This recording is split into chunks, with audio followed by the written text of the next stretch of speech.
Hi guys, this is Jake at Canadian Cutting Edge, and I've got something awesome for you. Today is the Sunday special video. I do special videos on Sunday because Sunday I get my most viewers and I save my most special knives for then. And we're going to look at the Sanrenmu Land 9103. This one's the 9103 and the 9104. This is a pair of knives that might look a little bit familiar because I did the review of the Sanrenmu Land 910 Pro a few weeks ago. It's basically the same knife except for the G10 handle version is a liner lock and these are frame lock.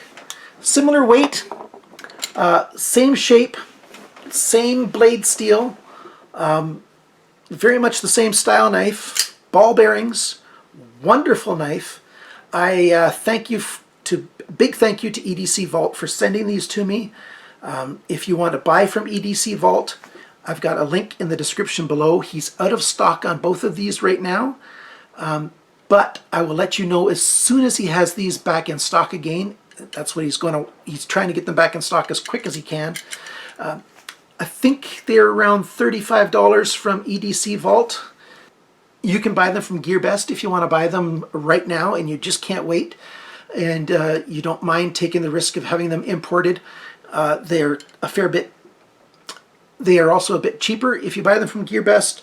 $15.85 in United States dollars for these knives, about $22.50 in Canadian dollars for these knives from GearBest, and about $35 from EDC Vault. That's Canadian dollars. I don't recommend buying more than 2 knives from GearBest at the same time, if you're in Canada, that is. You want a smaller package so it doesn't get inspected, so the odds are lower that it's going to get inspected. Also, make sure you get it shipped. Also, make sure that you get it shipped by CA registered. When you go to checkout, do it through CA registered. That means it's going to go via Britain, and it's going to say Britain on the package when it comes into Canada. And I think it's just anecdotal, but I think that the odds are lower that it's going to get inspected if you do it that way. But to speak to all of my viewers, these knives are available and you want to get them now while you can. They are a phenomenal knife. I'm going to talk about them in the review. So stick around for a brief review on these. If you want the full information, also watch the video on the 910 Plus. I'll try not to cover, the same stuff twice, but wow. These are great knives. I won't do cutting tests because the cut test that I did in this video, it's the exact same steel. So there you go. Thank you so much for watching. Please stick around for the whole video. So the preliminary babble took a few minutes, and since we've already done a review on these, I'm not going to go over everything again, but let me talk about this knife. 12C27 steel, as it says right there on the blade, which is a great Sandvik steel. It's not their top-end steel, that's 14C28N, but this 12C27 is a very good budget steel. In fact, I don't call it a budget steel, I call it a mid-grade steel, and Sandvik does a great job on it. It's not listed what the Rockwell hardness is on these, but it's usually around 58, 59 for this particular steel. All steel bodies, ball bearings. I'll give you a shot of what this knife looks like when I take it apart.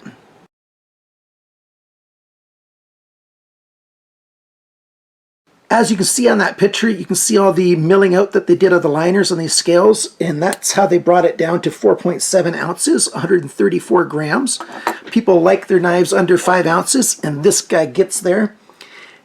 It's a really good knife in the hand. This is the best knife, as I said, of 2017. The only potential negative of this knife is that some people will be concerned that it is an emulation of a Sebenza. Other than that, there's absolutely nothing that somebody could potentially say negative about this knife. Its construction is great. Materials are great. Everything's really good about it. The lanyard hole is perfectly placed.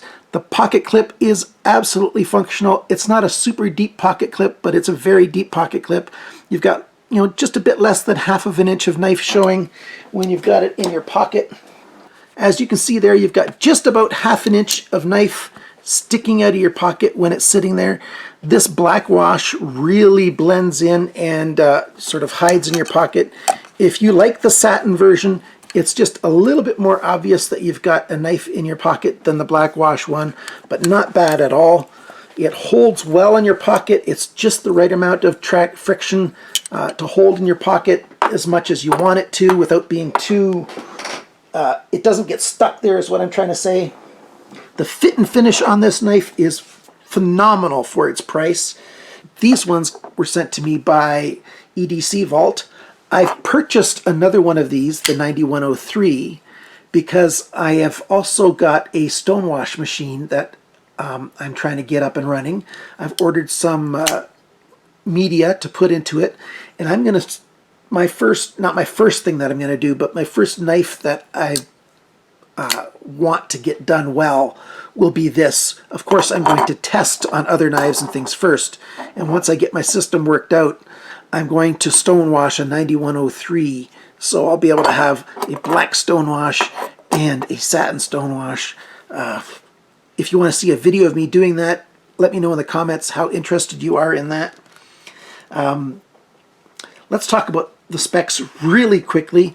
The cutting edge on this knife is 8.4 centimeters, that's 3.3 inches. The blade thickness is 3 millimeters, that's 0.12 inches.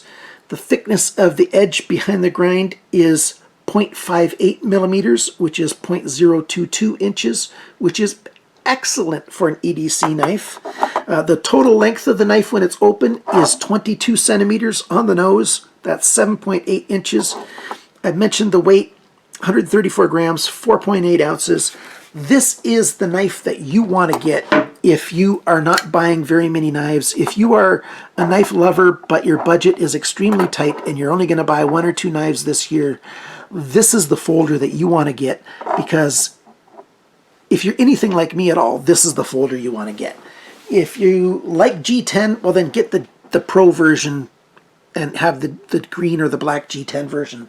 That's totally fine. This knife is so good. I like the anodized thumb studs. They're blue. It's also the anodized lanyard hole. I'm not going to do a cut test on these in this video because it's the exact same steel, exact same dimensions as this knife was. There'll be a link to this video at the end of my review, so you'll be able to get to it really easily. This knife is just a awesome knife. I understand that I'm gushing about this knife. I am a complete fanboy. I'm head over heels about this knife, and I think it shows. I am trying to be objective about it though. This is a very well built knife. The fit and finish is phenomenal. The lockup is great. There's no blade play. The bearings in there are not just the cheap little steel caged bearings. They're great bearings, as you saw in the picture. Very comfortable in hand, and for that you can probably thank the fact that it's emulated after a Sebenza. So not all the credit can go to Sanrenmu for how good this knife is, but I will never ever buy a Sebenza. I just can't. I'm financially, it just will never happen unless I win a lottery, but I don't buy tickets. I just can't afford those knives, and so I'm not stealing any business from Sebenza. I don't promote stealing business from Sebenza or from any other company. This knife is filling a void, and it's a very big void that a lot of guys like me who have very tight budgets, who might be disabled like I am, this kind of knife makes us feel awesome. It gives us a sense of being, people that can have some of the best, a touch of the best. This is the best budget folding knife that I have in my possession at this price point. I've got some Y-starts that come close, but these guys are top of the heap right now. The only big difference between these two is the liner lock version is left-handed friendly. If you're left-handed, you probably don't want to get the 9103 or 9104, because when you go to push with your thumb stud open, you're probably going to push down on the frame lock, and that's going to add friction, and you're not going to open it very well. And the liner lock version gets away from that. So you've got no problem at all with the liner lock version to get it open. Other than that, this thing is the knife to get. I don't have anything else to say. Watch the video for this, the 91 Plus, if you've not done so yet. It'll give you a whole lot more information on this knife, because it is exactly the same knife except for liner lock, frame lock. Thank you so much for watching, for subscribing and commenting and sharing and liking. I especially appreciate the comments. That's the best thing going. And if you're not yet a subscriber, please subscribe and click on that bell so that you can be notified of every video. I need to continue to grow the subscription numbers so that more and more vendors and manufacturers will send me stuff to review. My budget is extremely tight. I've just run into some very severe financial hardships, and you know, I just can't buy more knives. And so I'm just begging of you, if you're going to, if you like this channel, subscribe. If you are going to buy knives, please use the links in my description below so I get a little bit of a commission, and that helps me out. So every little way that you can help me out is just great. Thank you so much for being a friend of Canadian Cutting Edge. And remember, always cut towards your chum and not your thumb.